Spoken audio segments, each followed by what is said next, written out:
மதுரையில் ஒரு live concert பண்ணணுன்னு ரொம்ப நாள் ஆசை.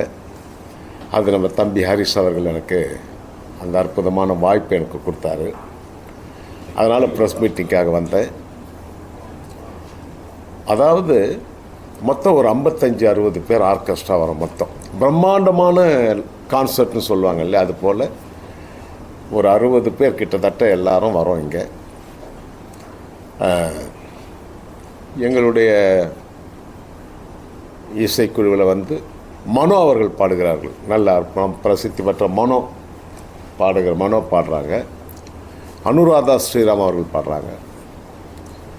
அப்புறம் அஜய் கிருஷ்ணா, பிரியா ஜெர்சன், அக்ஷயா, ஸ்ருதி, தேவ், நான், சபேஷ், முரளி, ஸ்ரீகாந்த், தேவா, இது போல் பாடகர்கள்லாம் பாட இருக்கிறோம்.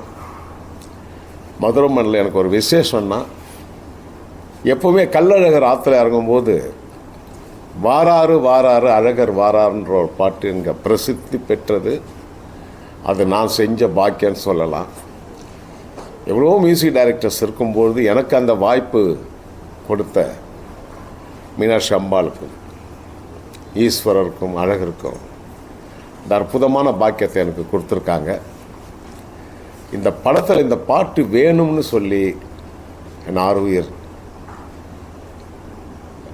கேப்டன் விஜயகாந்த் சார் அவர்கள் வந்து இந்த பாட்டை வந்து வேற ஒரு சிங்கர் பாடணுன்னு டைரக்டர் சொல்லும்போது விஜயகாந்த் சார் வந்து இல்லை தேவானனே பாடின நல்லாயிருக்குன்னு சொல்லி இப்படி ஒரு அற்புதமான வாய்ப்பை தந்த கேப்டன் அவர்களுக்கும் இந்த நேரத்தில் நான் நன்றியை நான் தெரிவிச்சுக்கிறேன். அப்படி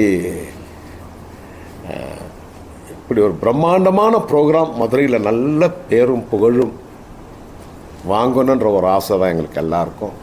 அதனால தான் எல்லாம் ஒரு 10 நாளாக ரிஹர்சல் நடந்துக்கிட்டு இருக்குது. இன்னும் ஃபைனல் ரிஹர்சல் 15-16 அங்கே சென்னையில் நடக்க இருக்குது. எல்லாரும் நீங்கள் எல்லாம் வந்து எனக்கு ஆதரவு தரணும்.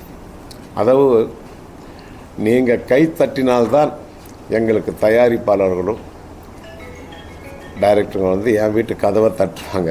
அதை நான் சொல்லிக்கிறேன். ஏன்னா நீங்கள் தான் முக்கியம். என் அன்பு நெஞ்சங்கள் மக்கள் தான் முக்கியம். எல்லாரும் குடும்பத்தோடு வரணும், நண்பர்களோடு வரணும். அப்படி ஒரு உங்களுக்காக அந்த சந்தோஷத்தை கொடுக்கணுன்னு நாங்கள் நல்ல ரிஹர்சல் பண்ணி நல்ல பாடல்கள்லாம் பண்ணி எல்லாரும் இங்கே வரோம். நீங்கள் தான் ஆதரவு கொடுக்கணும்.